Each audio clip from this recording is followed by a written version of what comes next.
Біз ангина немесе тонсиллит деген кезде тек таңдай бадамша безінің ісіну деп қана ойлаймыз, бірақ одан бөлек бізде басқа да бадамша бездер бар. Ол бізде 6 түрлі бадамша без бар. Екеуі жұп, екі тақ. Бірінші тақ ол аденоидты, яғни ол мұрын жұтқыншақ аймағында орналасқан, яғни жоғары жақта. Одан кейін ең ірі жиі қабынатын осы екі таңдай бадамша безі жұп. Одан кейін оның қасында жоғары жағында екі түтікті, ол есту түтігі жағында орналасқан. Одан кейін тілдің түбір маңында тіл бадамша безі орналасқан. Бұл сақина тәрізді шеңбер түрде орналасады. Ол Валдеир-Пироговтың сақинасы деп аталады.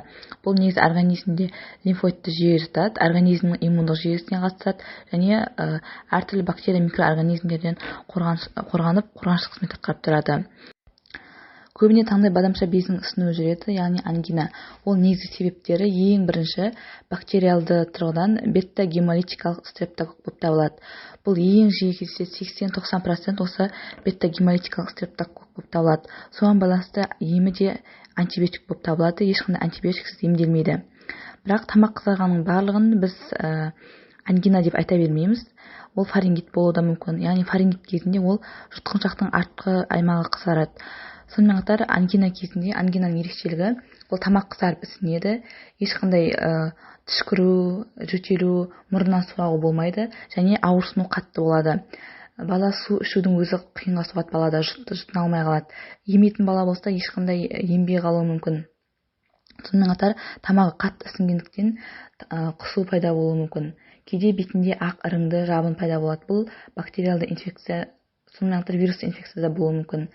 Сонымен қатар температура 38-40 градусқа дейін барады және температура түсу бірден оңай болмайды. Және лимфа түйіндерінің ұлғаюы болады, яғни мына жақ астындағы лимфа түйіндері ісініп ауырсынады. Ангинаның, яғни баспаның бірнеше түрі бар.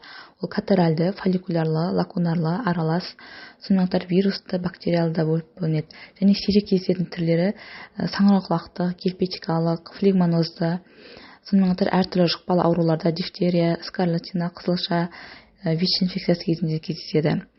Енді катаральды ангинаға келетін болсақ, ол аурудың жеңіл түрі. Қабыну үдерісі тек осы таңдай бадамшасының шырышты қабатын ғана қамтиды. Ауру жедел басталады, тамақта күйдіру, құрғау, қышыну сезімдер пайда болады. Ауырсыну жұтынған сайын күшейе бастайды. Науқаста мазасыздық пайда болады, температурасы 38 градусқа дейін көтерілуі мүмкін.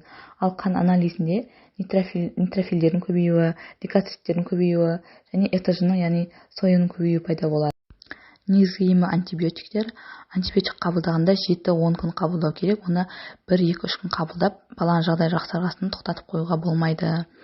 Себебі ол өлмей қалған бактериялар кейін организмде таралып, жүрекке ревматизмдік аурулар, буындарға және бүйрекке басқа аурулар туғызуы мүмкін.